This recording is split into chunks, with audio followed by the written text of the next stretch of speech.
Ar svajonės nepavers jūsų auka? Televizijos dainavimo konkursų dalyviai dažniausiai karštai ir aistringai aiškina, kad dainavimas yra viskas, ko jie gyvenime trokšta. Visas viltis sudėjus į vienintelę svajonę kyla dvi problemos. Pirma, jūsų svajonė gali neišsipildyti. Antra, jeigu ji išsipildys, visas savo pastangas bei laiką teks skirti tam vieninteliam siekiui ir neturėti nieko daugiau.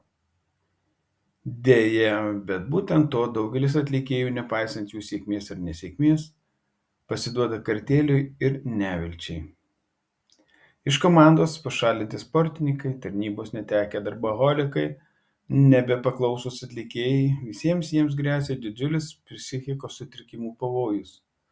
Domėkitės įvairiais dalykais, svajokite ne apie vieną vienintelį, antraip jūsų laimė priklausys tik nuo sėkmės.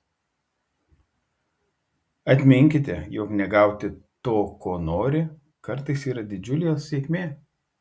Dalai Lama.